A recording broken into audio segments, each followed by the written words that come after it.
Okay, so today I want to show you a fractal zero. Okay, so you may ask, what is a zero? Well, zero is something that solves this equation, a plus x equals a. But then you say, well, what is a? If we are talking about, say, the counting numbers, so we say 1, 2, 3, and so on. If I am only allowed to use the counting numbers, then x cannot be, there is no counting number that will solve this equation. So in the counting numbers do not have 0. Well, the natural numbers do, right? So if we put 0, and we call these the natural numbers, 0, 1, 2, 3, 4, they do have a 0, it's x equals 0. But this 0, okay, so in the natural numbers, if you were going to solve a different equation, for example, a plus x equals 0, yes, in the natural numbers, then this only has one solution if a is 0. If a is not 0, then this has no solutions. Right? So then how do you solve this? Well, you solve this by then adding even more numbers and then talk about what we call the integers. Dot, dot, dot, minus 3, minus 2, minus 1, 0, 1, 2, and so on. In this set, these two equations have solutions, so there is a 0, and you can always solve a plus x equals 0.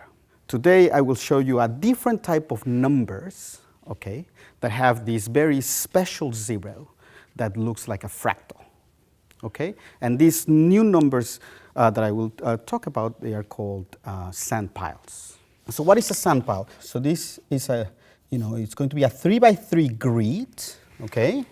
And on this 3x3 grid, I am going to put numbers that are either 0, 1, 2, or 3. So in every one of these 9 cells, I am going to put either a 0, a 1, a 2, or a 3, and that's going to be my sand pile. So these numbers represent numbers of grains of sand that you put on one cell in this grid. And so these are my numbers, and then I need to tell you about, what's the addition? How am I going to add them? So for example, 1, 2, 0, 2, 1, 1, 0, 1, 3. Let's add, let's say 2, 1, 3, 1, 0, 1, 0, 1, 0. Okay, so I have in here 2 sand piles, and how do I add them? Well, I add them by adding every number in each cell. So in here we have 1 plus 2, that's going to be 3. 2 plus 1, that's also 3. 0 plus 3 is 3. 2 plus 1 is 3. 1 plus 0 is 1. 1 plus 1 is 2. 0 plus 0 is 0. 1 plus 1 is 2. 3 plus 0 is 3. Okay, so these are my new numbers and how to add them. Now, I can run into trouble, yes. For example, if I change one of these numbers, for example, this one for a 2, then I'm going to have 2 plus 2, which is 4, and I am not allowing 4. So how do I fix that problem? Okay, and so this is why these are called sand piles. So there is some dynamic thing that happens in here. And so when an entry reaches 4, it is unstable and it's going to topple and send the grains of sand to their neighbors. Okay? Like a house of cards falling over. Like a house of cards, that's right. So in here, because this 4 is in a corner, then it has 2 neighboring cells, okay? And then 2 other, imagine that this is sitting on top of a table, and then, so it's going to send 1 grain of sand to this 3, and then 1 grain of sand to this other 3, okay? Everything else remains the same. And then it's going to lose 1 grain of sand through this edge and 1 grain of sand to this edge, and now it's going to have 0. Now, this process created 2 new 4s, so then I have to repeat it again, because remember, my rules is that the entries have to be between 0 and 3. And you do this process until you have no more 4s. And here, as you see, we created yet 1 more 4, so we need to repeat this process. And that's the addition of the 2 sand piles that we had at the beginning. Okay? So then the question is, do we have a 0 in this set of sand piles? And well, it turns out that it's, from the definition of this addition, the 0 is unsurprisingly 0, 0, 0, 0, 0, 0, 0, 0, 0. If I add anything to this, I am not going to do anything. Well, that was sort of like a boring 0. And it is boring because if I want to solve an equation like a plus x equals 0, where this is one, every single thing is a sandpile, then this equation has no solutions. So if I put two sandpiles together, if I have a sandpile A and a sandpile X and I put them together, I will never be able to topple everything until I get a 0. There is no minus a sandpile. It doesn't exist. And the reason, okay, so if we put numbers into our sandpile, so if we say A1, A2, A3, A8, A9, so if we put 9 numbers, and this is like the result of some addition, then there will be topplings, okay, there will be topplings, but at the end of the day, you lose sand only if you are on the edge of this grid. But however, every single time you are on an edge, sand gets sent to another neighboring cell. So you will never be able to get rid of the entire sand. So there is no minus a sand pile. So how do we fix that? In the natural numbers, okay, we fix that by making them bigger into the integers. So we threw essentially all the negative numbers. In here we're going to do something different. We are actually going to shrink our set. So what is the set that we're considering? We're considering every single sandpile with this. So the set that we're considering, let me call it M, and this set M is the set of all sandpiles. All sandpiles on the 3 by 3 grids. Yes, where a sandpile is just a collection of 9 numbers where every number is between 0, 1, 2, or 3. And in fact, how many such sandpiles are there? We have 9 cells.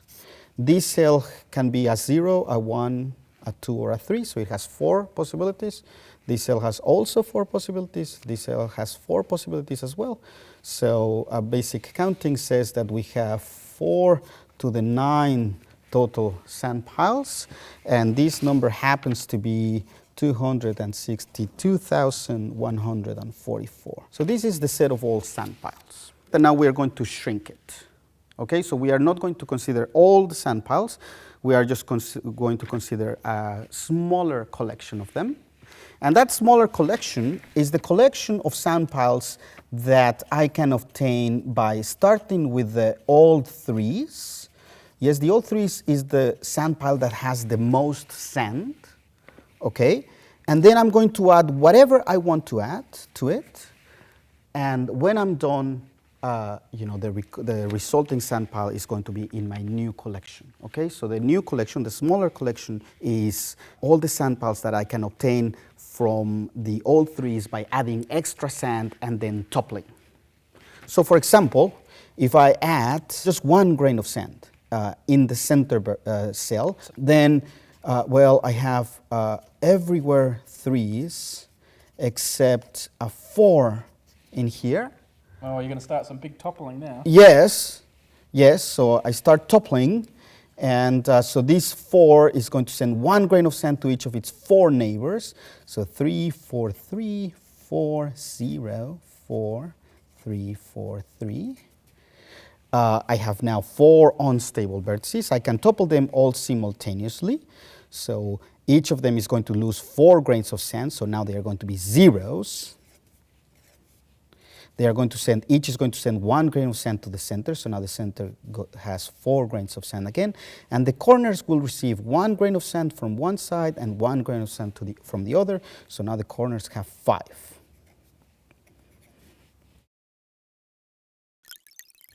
Okay? Yep.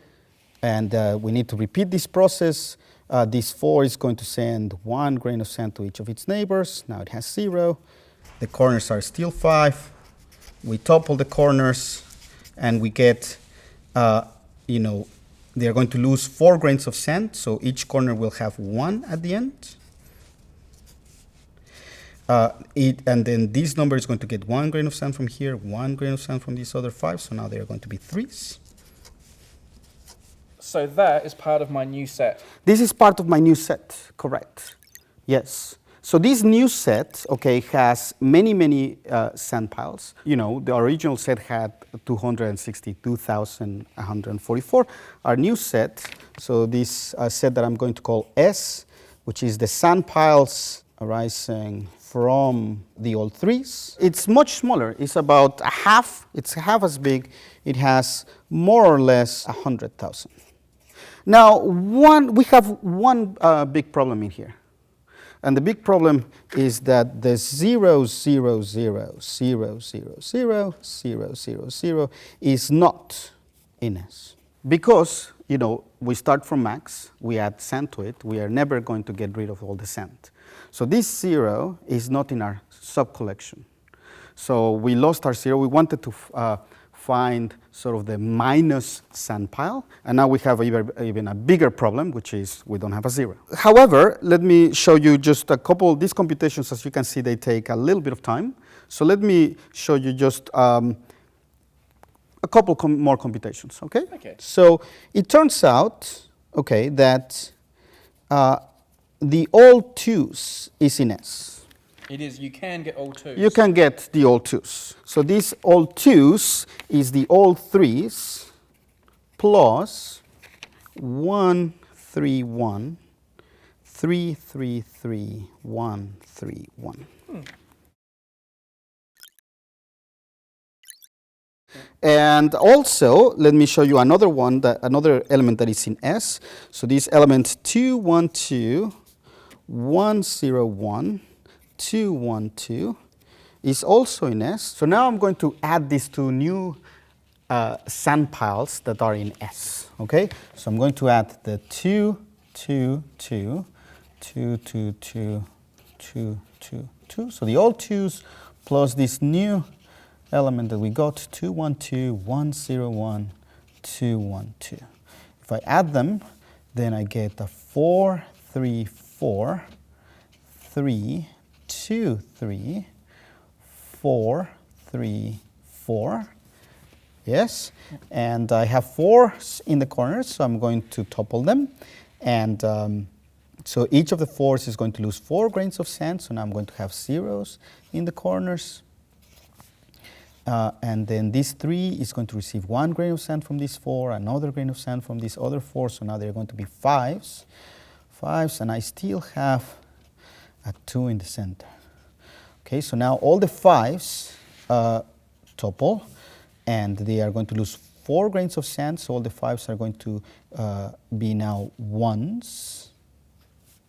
Okay, they're going to send, each 5 is going to send 1 grain of sand to the center, so now the center cell has 2 plus 4, meaning 6 grains of sand, and then each of the corners is going to get 1 grain of sand from each side, so now they're going to have 2s. And this 6 will topple, is going to lose 4 grains of sand, and we get the all 2s back. So this is something that is a little bit surprising. Okay, so we have 2 sand piles, we have the all 2s, and then we have this other sand pile. We put it on top of each other, and we get the all 2s back. So it's acting like a 0. And in fact, if we were to do this computation again on the all 3s, or on any other sand pile in S, we would get the same sand pile. So the 0 in our new set S, our 0, is this 2, 1, 2, 1, 0, 1, 2, 1, 2. So that will have that effect on any other sand pile within S? Correct, correct. And it's like a magic sand pile. It's like a magic sand pile. And in fact, it can be used to separate these two sets, like the things that are in S and the things that are not. If you add a sand pile that it doesn't come from the all 3s, okay, then you're not going to get the same sand pile after you add this. So it's like a test you can apply? It's a test, yes, it's a test. What happens if you add it to itself? Oh, that's a good question. So what do you think that should happen? I think it should result in itself. We can check that, yes. Yeah. So to itself, We could have just multiplied every entry by 2, but okay, so let's do it. So 4, 2, 4, 2, 0, 2, 4, 2, 4. Again, we have 4s in the corners. They are going to topple, 0 in the center. And when the 4s topple, they are going to be gone to 0. They lose 4 grains of sand. The corners are going to receive 2 grains of sand each. And the center is going to get 1 grain of sand from each of the 4s. I need to topple the center, and I get exactly 2, 1, 2, 1, 0, 1, 2, 1, 2. So yes, that's, the addition of this element plus itself is equal to 2, 1, 2, 1, 0, 1, 2, 1, 2. What do we call that special pile? I called it the magic pile.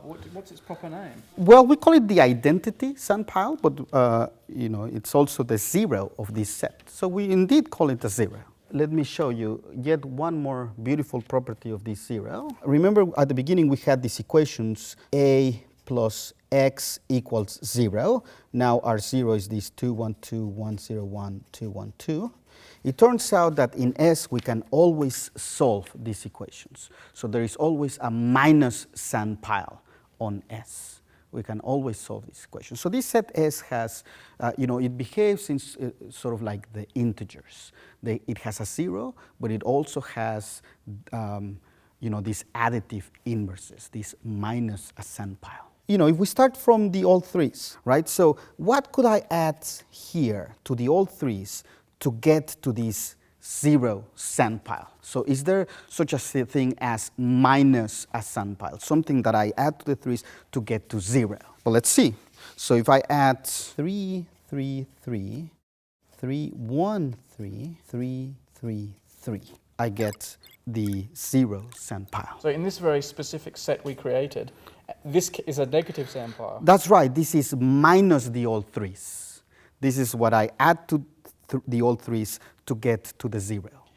But Luis, if I had something else there... So for example, like, the all 2's... Yeah, that wouldn't have a negative effect. Correct, Yeah. correct. This minus SANDPILE is unique. For the all 2's, I have 2, 3, 2, 3, 2, 3, 2, 3, 2. This is also the 0 SANDPILE. And actually this works for any SANDPILE that comes from max, from the all 3's. Okay. I can always find a minus SANDPILE. So this 0, it's very special. I told you about, at the beginning I was going to talk about fractal zeros. This doesn't look like a fractal. I mean, it's very pretty, but it doesn't look like a fractal. So let me now tell you about fractals, okay? We can play the same game that we have played on a 3x3 grid. We can play it on any grid. For example, on the 2x2 grid. And if we play it on a 2x2 grid, there is also an identity, and the identity is very simple. It's the all 2's. Is that the identity for what set, though? For the max set? Yes. We have the 2x2 grid, and we look at the SANDPILEs on the 2x2 grid that come from max. Max, in this case, is 3, 3, 3, 3, 3. So this is the 0 SANDPILE on a 2x2 grid. On a 3x3 grid, well, it's the one we have computed, 2, 1, 2, 1, 0, 1, 2, 1, 2. Okay, we could do this on a 3x3 grid, on a 4x4, or even on rectangular grids, like a 5x10 or something like this. So let me show you a few more zeros. Okay, so this is the 3x3. What about a 4x4?